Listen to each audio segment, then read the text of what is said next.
Fala, gurizada! E aí, como é que estamos? Tranquilo, beleza? Como é que estamos para essa prova aí? Vamos dar uma revisadinha, então? Eu falei para vocês, ó, já tinha falado lá no início do curso, lá, quem prestou atenção sabe, nós fizemos apostas aqui com relação ao número de questões que podem aparecer na prova, tá? Então, para a história e doutrina lá, uma ou duas, postulados, uma ou duas, princípios, uma ou duas. O que é certo é que do item 1 ao item 3, nós vamos ter 6 questões, tá, pessoal? Aqui, assim, anotem aí, vocês vão ter 6 questões. Tipos de prova, eu botei aqui 2 a 4, mas eu acho que vai ter mais, tá? Vai ter 3 ou 4 aqui, então vocês podem apagar esse 2 aqui, eu acho que vão ser 3 ou 4. Métodos em criminalística, eu acredito que vai cair uma, tá? Eu acho que, né, entre essas duas aqui, os tipos de prova e o método, nós vamos ter 3 mais... Então, vão ter 4 questões entre as duas, tá? Então, 4 questões para as duas aqui, talvez 5, não mais que isso. Aqui sim, aqui corpo de delito, com certeza nós vamos ter 2. Classificações de local de crime, com certeza nós vamos ter mais de 3. Divisão de atribuições, tá, pessoal? Um item novo que apareceu aqui, eu acredito que vai estar muito inserido aqui no item 6, embutido, desculpem, no item 6. Então, divisão de atribuições é uma questão processual. Nós vamos ter ali no máximo uma questão. E talvez vocês nem identifiquem. Vão responder a questão como se fosse corpo de delito, a parte jurídica, a parte processual, jurídico-processual, e vão estar achando lá que estão falando, na verdade estão respondendo uma questão de processo e divisão de atribuições, estão respondendo uma questão lá do CPP, tá? Mas no máximo uma questão. Aqui DVI uma questão, tá, pessoal? Se aparecer é uma questão, é um item novo, e aqui nós vamos falar um pouquinho aqui dessa questão dos desastres aqui, muito com base no que aconteceu das enchentes de 2024, tá, pessoal? Maio de 2024. Então, tanto para o DVI aqui como para a prova de biologia mesmo, de química, e até na redação, eu acredito que vai aparecer muito a questão da enchente em Porto Alegre. Porque o IGP teve um trabalho bem importante, que o IGP faz um trabalho silencioso, muita gente já conhece o trabalho do IGP, né, gente? É um trabalho silencioso, mas o DVI aqui, os desastres em massa, nós vamos dar uma aprofundadinha aqui, mas é no máximo uma questão, tá? Documentos criminalísticos também, da mesma forma, uma, talvez duas, aqui vocês podem anotar, talvez apareça 2. O fato é que entre documentos criminalísticos e finalidades da criminalística, uma questão para cada. Finalidades da criminalística, talvez vocês estejam respondendo, achando que estão respondendo divisão de atribuições, ou achando que estão falando de princípios, ou achando que estão falando de corpo de delito, na verdade estão lá respondendo a única questão do item 11, finalidade da criminalística, tá? Então vamos dar uma revisadinha rápida aqui, depois eu vou dar umas dicas para vocês de como se preparar para a prova, tá, gente? Como chegar lá no dia, como se apresentar para a prova, tá? Vocês precisam ter o seguinte em mente, eu vou adiantar aqui, ó. Dia da prova é o dia que vocês estão ingressando no cargo. Vocês vão perceber no dia que vocês chegarem lá no dia da prova, agora no domingo, vocês vão sentar na cadeira, vocês vão olhar para o lado e vocês vão encontrar os colegas de profissão de vocês. Vão trabalhar com vocês durante 30 anos até a aposentadoria. Tá? Lembrando, o papiloscopista é um cargo legal, tá? Um cargo que já está com vencimento de quase R$9.000, vencimento bruto, e tem possibilidade de crescimento, né? Rapidinho você é promovido, porque o número de vagas previstas na legislação, o preenchimento é muito menor. Então, você entra, fica 1 ano, 2 e já é promovido. Muito dificilmente você não é promovido para a segunda classe já no primeiro ano, então você ganha um incremento ali de mais ou menos uns R$1.000 no bruto. Isso aí dá um belo incremento, né? E depois começa a fazer os cursos e tudo mais, aí por merecimento você já consegue ser promovido de novo. Então, para chegar na terceira classe não é difícil, tá? Para especial, sim, que aí são poucas vagas, demora um pouquinho mais, mas você se aposenta tranquilamente na classe especial. Não é como outras carreiras aí que muita gente se aposenta na terceira, né? As carreiras militares, por exemplo, o pessoal não chega a coronel, ou o pessoal que entra como soldado, muitas vezes não se aposenta lá como sargento. Enfim, no IGP você tem essa possibilidade fática, real, de chegar na classe especial. Tá? Então vamos fazer uma revisãozinha, vou dar uma olhada aqui como é que nós estamos no tempo. Tá, pessoal. Vamos fazer aqui, então, uma revisão. Eu vou começar falando para vocês aqui, então, da história, tá? Lembrando, história da criminalística nós dividimos aqui no nosso curso em história no Brasil e história geral, tá? Fizemos essa divisão para fins didáticos, o edital não tratou nada. O edital também não tratou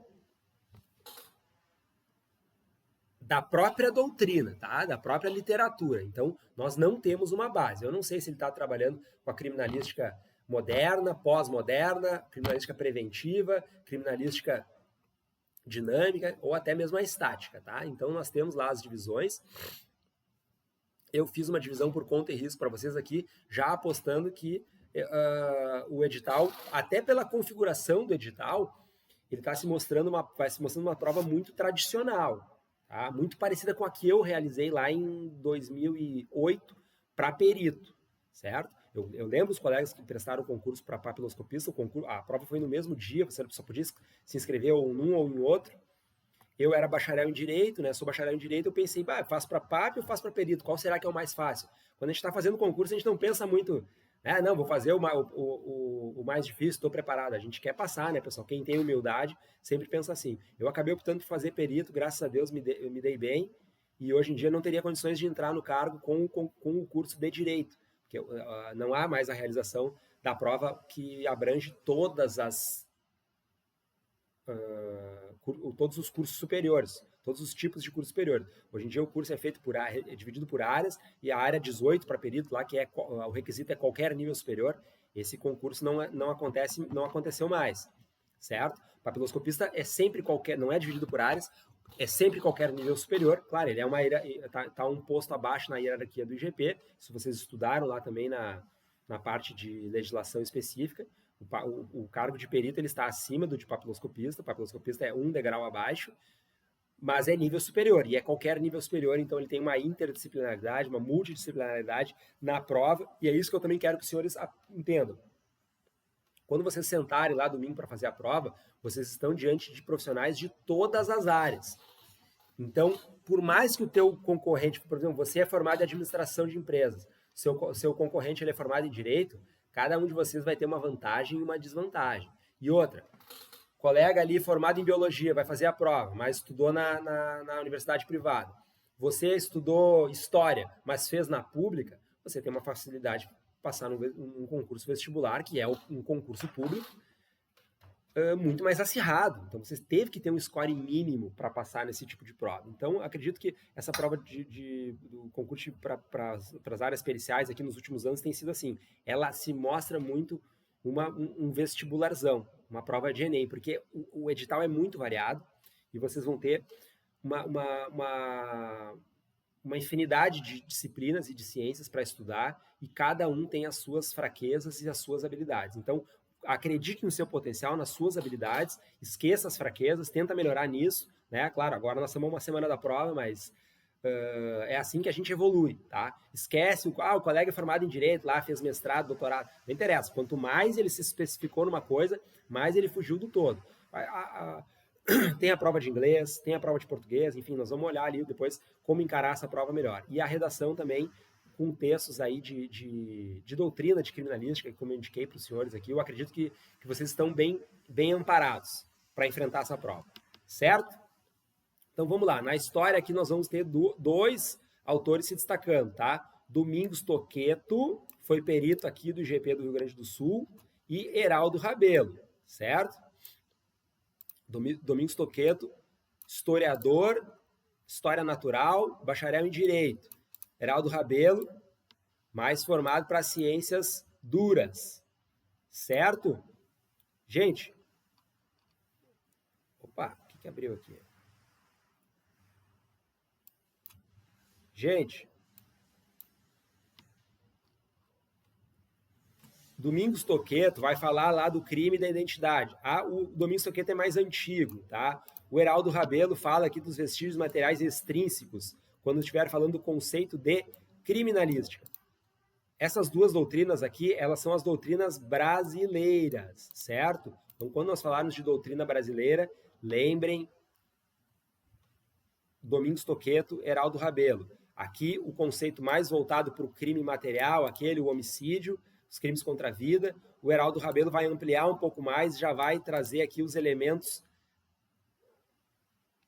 que fogem um pouco, que avançam um pouco da investigação criminal de homicídios, de crimes contra a vida. Nós vamos estar falando aqui de crimes internet, de utilização de meios informáticos, nós vamos estar falando aqui de crimes que passam por simulação do autor, enfim, crimes mais complexos. A criminalística evolui aqui nessa época, certo? Gente, avançando aqui, conceito de criminalística, então, se confunde com o de ciências forenses. Lembra o que eu falei para vocês lá durante o nosso curso? Criminalística é uma coisa, ciências forenses é outra, medicina legal é outra. A medicina legal trata dos vestígios materiais intrínsecos. A criminalística trata dos vestígios materiais extrínsecos. Quando nós falarmos de ciências forenses, estamos falando das duas. Fechou? Só tem um detalhe. Quando nós falamos de criminalística, muita gente coloca como sinônimo de ciências forenses e, portanto, englobando a medicina legal. Certo? Então, fiquem com esse detalhe aí. No mais, aqui, retomando lá a nossa aula, que nós falamos bastante sobre isso, tá? Aqui eu larguei um shorts lá para vocês no YouTube, falando sobre a diferença de Edmund Lockhart e Hans Gross, tá, pessoal? Eles vão perguntar para vocês sobre essas duas figuras. A minha aposta é que eles vão colocar... Nós estamos aqui já falando em história da criminalística, certo? A criminalística mundial, tá? Então, falamos aqui da criminalística do Brasil, agora a criminalística mundial. Gente, quando a gente fala aqui, então, exterior, época moderna, não vou tratar da época antiga, porque a época antiga vai ficar lá, então, nas 12... os 12 marcos aqui da criminalística, 12 marcos históricos, aqui a gente vai falar alguma coisa de época antiga, tá? Mas aqui, especificamente, só na época moderna, com certeza eles vão perguntar da figura do Edmund Lockhart, tá? E aí eu digo para os senhores o seguinte, Edmund Lockhart, como eu falei lá no short, ele é da escola lionense, certo? Ele é um pouco mais jovem do que o Hans Gross. O Edmund Lockhart viveu na França, foi discípulo de Alexandre de Lacassagne, escola lionense. O Edmund Lockhart compareceu a um congresso de antropologia criminal em 1885 e questionou o Cesare Lombroso, certo? Aquele método do determinismo biológico, tá? Então é por isso que eu acho que eles podem traçar um link aqui com o Cesare Lombroso. Cesare Lombroso toca muito mais para criminalística, para criminologia, perdão. Cesare Lombroso toca muito mais para criminologia do que para criminalística aqui para nós. Mas tem muita gente que entende, inclusive, que a criminalística pertence à criminologia. Eu sou um deles, certo? Criminologia, ciência do crime, tá? Diferença de criminologia para criminalística, tá? Crime, a criminalística vai me dizer como o crime ocorreu. Quando e como. A criminologia vai me dizer por que o crime ocorreu. Então, nesse porquê aqui, a parte subjetiva é que entra o Cesare Lombroso, que teve uma antítese, né? Ele disse como não fazer a ciência. Ele investigou os crânios lá, dizia, o crânio grande, o cara comete determinado crime. Crânio pequeno, determinado crime. Outro determinado crime. Perna comprida, determinado crime. Perna curta, determinado crime. Isso não tem nada a ver, esse determinismo biológico, ele não existe. Mas foi importante a envergadura do desenvolvimento dessa teoria dele, da tese de doutorado, a investigação científica que ele fez, para esgotar o assunto e para dizer realmente que isso não existe. Tá? Então, o Edmund Lockhart questionou o Cesare Lombroso. Lembre, o Edmund Lockhart ele viveu na França e ele questionou o Cesare Lombroso. Certo? E o Hans Gross, que viveu na mesma época, mas era um pouco mais velho que o Edmund Lockhart, certo? O Gross é conhecido como o pai da criminalística, porque ele, além de fundar os princípios, os dois fundaram princípios, nós falamos isso no curso. A diferença do Hans Gross é que ele documentou, certo? Ele fez um livro, que é o Manual do Juiz de Instrução, de 1893. Ele publica essa obra, coloca todos os princípios do Edmund Lockhart e mais alguns, divide a ciência criminalística em diversas sub-áreas e publica esse livro. Esse livro tem o alcance esperado Então, ele é considerado o pai da criminalística, porque ele documenta a ciência como tal. E lembre-se, ele é austríaco, tá? Então, se perguntarem lá, o Hans Gross era o mestre de Edmund Lockhart, a resposta é não. Edmund Lockhart também, da mesma forma, não era o mestre de Hans Gross, eles não andavam juntos. Hans Gross, austríaco, Edmund Lockhart, francês, certo? Então, fechou aqui a parte de história da criminalística. Vamos avançar um pouquinho aqui, isso aqui nós falamos, tá? Os 12 marcos aqui, então. Primeiro deles, época antiga, tá? Velha Roma, primeiro registro de levantamento de local de crime ordenado pelo imperador César, onde foram achados sinais nítidos de violência, tá? Esse é o primeiro registro. 1860, aqui Ambrose Paré leciona sobre ferimentos produzidos por arma de fogo, tá? Bastante importante, principalmente depois da segunda parte do século XVI, onde a arma de fogo começa a ser utilizada em ações violentas.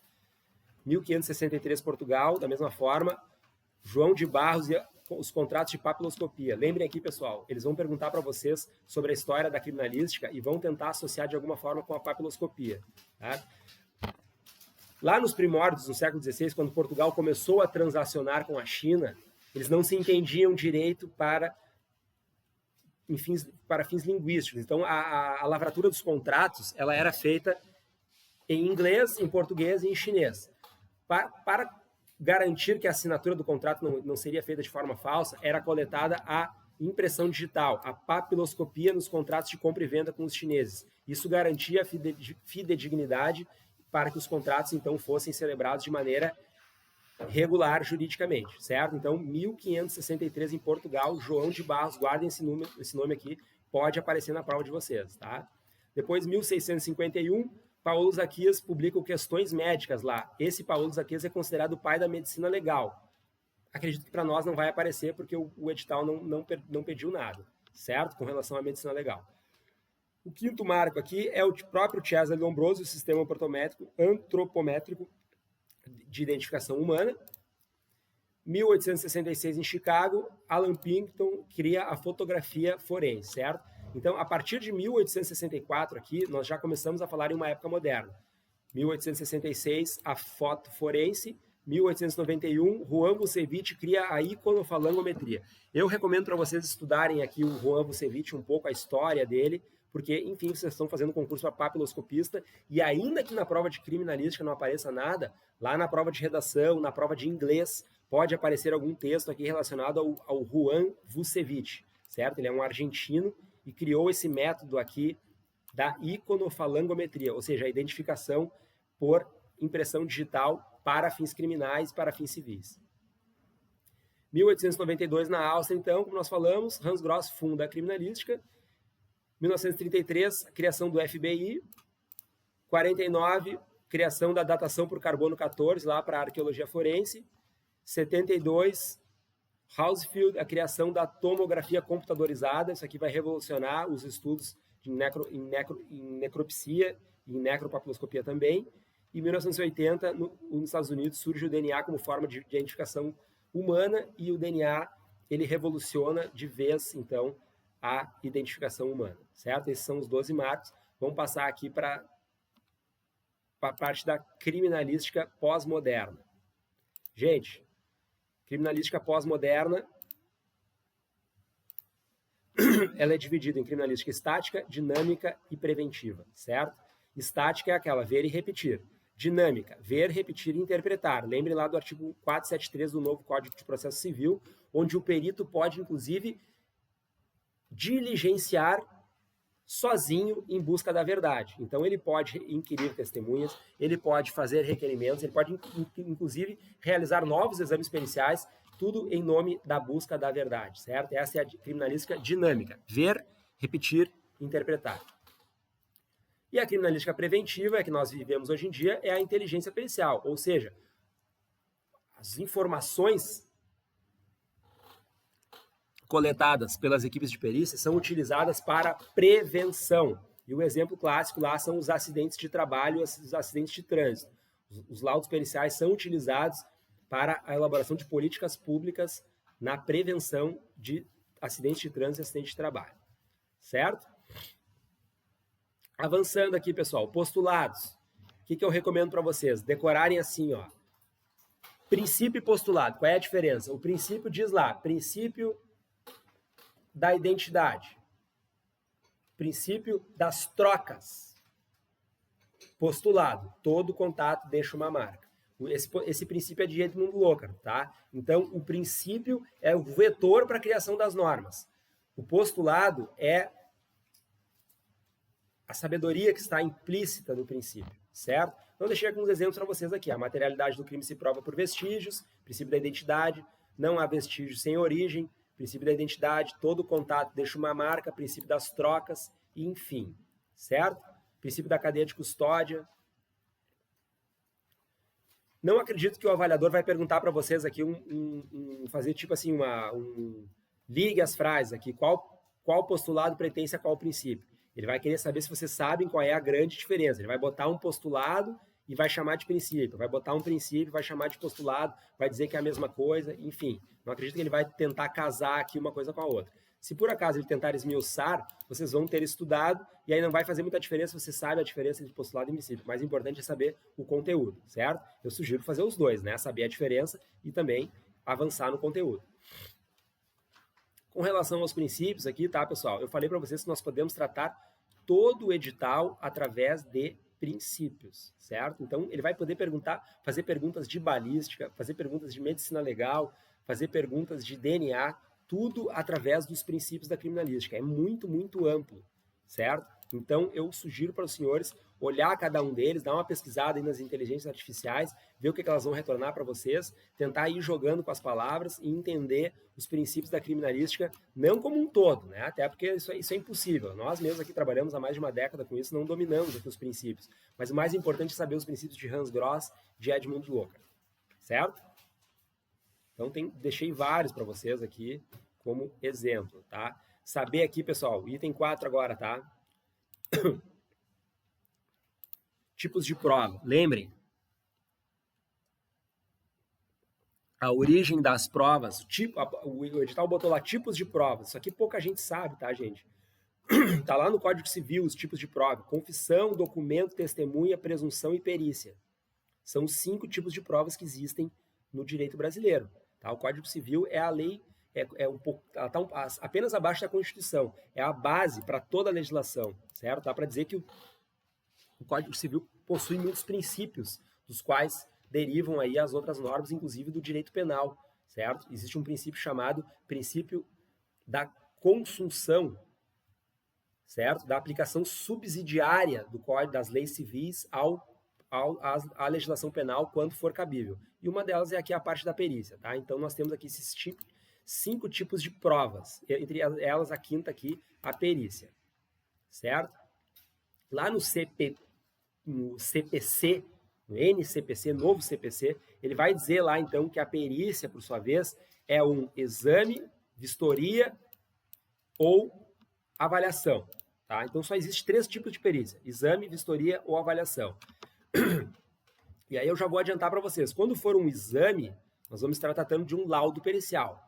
Quando for uma vistoria, pode ser um auto, e uma avaliação, um auto ou um parecer, certo? Mas quando for exame, é sempre através de laudo pericial. Depois aqui a parte confessional, nós vamos saber que a confissão não é a rainha das provas, né? O juiz, para julgar, se puder, se o crime deixar vestígios, ele é obrigado a pedir uma prova pericial para os peritos oficiais. E ela não, como eu falei, não é a rainha das provas, mas ela pode orientar a investigação. Então, a confissão sozinha não serve para condenar, tá, gente? Prova testemunhal da mesma forma. E passamos para o item 5 aqui, métodos em criminalística. Eu já falei para vocês que o método ele pode variar. Existem alguns métodos aqui que são arriscados, tá, pessoal? Como o método monográfico, por exemplo. Ele é muito extenso. A pessoa faz uma tese de doutorado para responder meia dúzia de quesitos. A perícia tem um pouco da objetividade. É claro que nós temos lá a obrigação, pelo Código de Processo Penal, de descrever os vestígios de forma minuciosa. Isso está no Código. Muito bem. Isso não quer dizer que nós vamos alargar o espectro da investigação pericial para tudo que é tipo de objeto. O objeto ele tem que ter relação comprovada com o delito.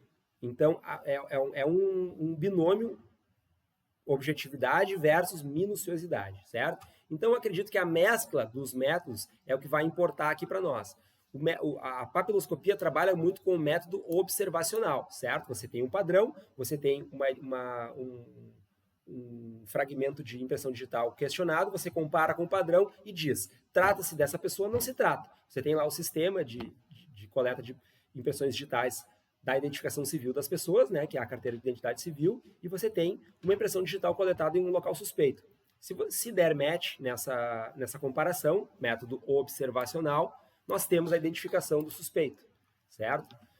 Também podemos estar falando aí do método observacional no método comparativo. Então, a mescla desses dois métodos é que é a ideal. Da mesma forma, o perito em local de morte violenta ele vai trabalhar com o método hipotético dedutivo, principalmente em acidentes de trânsito, certo? Quando couber uma análise um pouco mais subjetiva. Como eu falei lá nos shorts no YouTube, o método pode variar. Mas se a conclusão variar também, significa que o método não é adequado. E é para isso que existem os protocolos operacionais padrão. O que é o protocolo operacional padrão?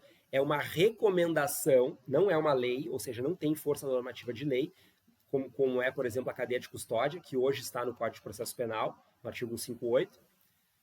O protocolo operacional padrão ele é uma normativa, uma orientação divulgada pelos órgãos oficiais de perícia, consagrando aqueles métodos ou as metodologias que têm resultados comprovados. Então, ele diz lá, olha, senhor papiloscopista, utilize o método comparativo, evite a subjetividade. Por quê? Porque você está diante de uma perícia que só exige análise de padrão, observação do padrão, comparação e resultado. DNA, mesma coisa. Exame balístico, mesma coisa. A arma funciona ou não funciona? O projetil encontrado no tambor do revólver, ele está apto a produzir disparos ou não está? Então, é sim ou não. Então, existe o protocolo padrão que diz, olha, evite a subjetividade. Outras perícias, como, por exemplo, crimes de envenenamento, não existe um protocolo operacional padrão. Então, o perito vai ter que agir como? Com base nos princípios gerais lá da criminalística.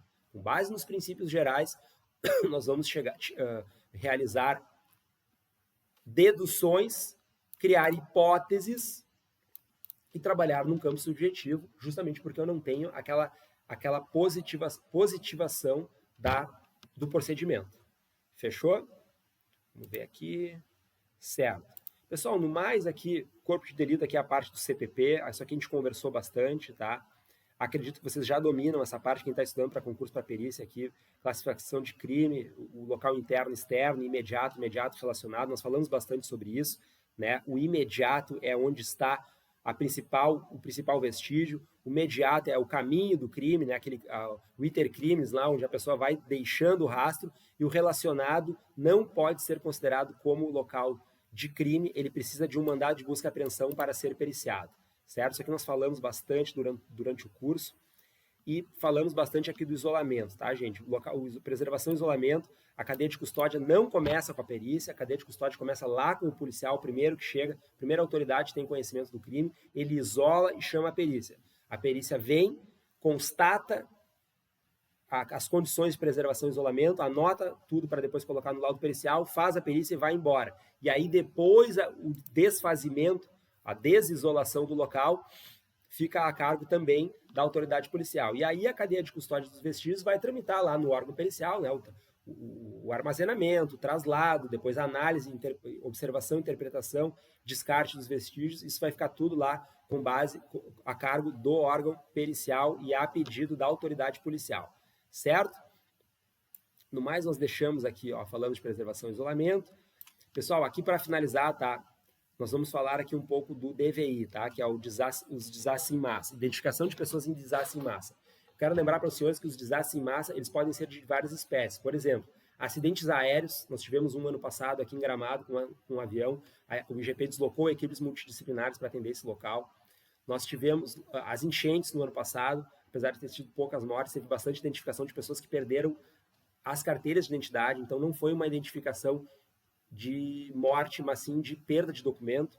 Nós temos naufrágios, nós podemos imaginar também vendavais, enfim, tornados, enfim, desastres naturais que podem causar mortes em massa. Então, tudo isso vai demandar um protocolo, que é um protocolo padrão, para esse tipo de situação. Então, ele se encaixa muito bem em decretos governamentais de decretação de situação de emergência, de situação de calamidade pública. Então, é nessas situações, a perícia, por exemplo, não vai precisar de mandado judicial para ingressar em residências, não vai precisar de isolamento nas melhores condições possíveis para a realização de perícias, e tudo isso vai ter valor jurídico, certo? Nós colocamos aqui algumas etapas aqui, né? Organização do local, comando, organização, segurança, transição, cadeia de custódia, triagem, segunda parte no necrotério, se for o caso, identificação e a equipe multidisciplinar, desde a equipe que está trabalhando com a perícia,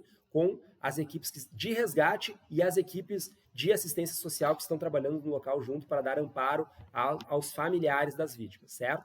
E para fechar, gente, a gente falou aqui dos documentos criminalísticos, laudo, auto e parecer, tá? O laudo no crime, no processo penal, que é aqui criminalística, a nossa prova, laudo pericial, só a perícia oficial emite, certo? O laudo ele pode ser um laudo propriamente dito, quando é feita a perícia, a informação, quando não é feita a perícia, e o ofício de informação, quando a equipe está impedida de exercer o exame. Por exemplo, o perito chegou no local lá, encontrou a vítima e se deu conta que a vítima era um desafeto seu. Ele está impedido processualmente de realizar essa perícia, ele vai emitir um ofício de informação. A informação, quando é que ele emite? Ele chega no local, o local não está isolado. É um exemplo clássico. Aí faz apenas uma informação, essa informação não tem valor científico, diferentemente do laudo pericial, que é quando o perito faz a perícia a contento. Tá? O auto é emitido tanto por peritos oficiais quanto peritos não oficiais para avaliações, e o auto de necropsia lá do médico legista, esse oficial, tá? Por que o auto não é laudo de necropsia? Questão de tradição, tá, gente? Os médicos costumam chamar o auto de necropsia ao invés de laudo. E o parecer criminalístico, esse sim, é feito apenas por peritos privados. Muito raramente um perito vai ser convidado a fazer, um perito oficial ou um papiloscopista oficial vai ser convidado a fazer um parecer criminalístico. E o exemplo clássico é quando o perito faz a perícia, o perito oficial, e depois acaba se aposentando ou falecendo, e aí é nomeado um outro perito, não para fazer um laudo, porque ele não compareceu ao local, não teve contato direto com o corpo do delito, então é feito um parecer criminalístico. Ele faz uma perícia indireta. Então, associem aqui o parecer criminalístico para a perícia oficial com a perícia indireta. E para o perito não oficial, seria como se ele estivesse fazendo um laudo pericial, mas, na verdade, o nome correto é parecer criminalístico, porque ele não é um perito oficial, ele não está dotado das prerrogativas legais que o perito oficial tem, certo? No mais, eu desejo uma boa prova para vocês no domingo, e lembrem, agora para finalizar aqui, tá? Eu fiz uma anotação aqui para falar para vocês o seguinte. Puta merda, eu não acredito nisso. Onde é que horas que parou? Puta. Pessoal, lembre aqui o seguinte, ó. Eu fiz uma anotação para vocês aqui, ó. A prova tem 5 horas, tá? Então, são 300 minutos para realizar a prova, tá? Vocês têm que responder 80 questões e mais uma redação. Quando eu fazia concurso, olha, eu devo ter realizado mais de 100 concursos na minha vida. Quando eu fazia provas, eu reservava 1 hora para fazer a redação, incluindo o rascunho, tá? Lembrem, a prova de redação também vai conter textos periciais. Então, né, falando de redação aqui, tem muito a ver com a nossa disciplina. 1 hora é suficiente, tá, pessoal, para fazer um texto e passar limpo. Na correria, né? Mas assim, lembrem, vocês têm 3 minutos e meio para cada questão. 3 minutos e meio. Então, se tu começou a fazer a prova, começou a passar de 3 minutos, em algum lugar tu vai ter que ganhar, porque tu tem que ter 1 hora para fazer a redação. Tudo que tu conseguir fazer menos de 1 minuto, sobra para fazer para a qualidade da redação. Mas vocês precisam de 1 hora. Em último caso, começou a se apertar muito, 30 minutos para a redação, fazer direto a caneta, daí, entendeu? Então, tu vai fazer a prova tranquilo e tu precisa em 4 horas. Se sobrou 1 hora para fazer a redação, tá tudo certo. Agora, se tu viu que não vai conseguir terminar a prova, precisa de pelo menos 30 minutos para fazer a redação à caneta. E lembrem, fazer a questão significa fazer e passar na grade. Então, a minha recomendação é, tem certeza da questão? Essa aqui é a letra A, tenho certeza. Já vai na grade e já marca direitinho lá. Faz tudo isso, depois volta para a prova e faz as que tu não sabe e tenta ficar com 1 hora para o final. Se não der, bom, aí plano de emergência, 30 minutos, passa direto à mão. Fechou? Boa prova lá, mete ficha, tudo contigo, velho. Quero te ver depois lá trabalhando comigo no IGP. Forte abraço e boa prova.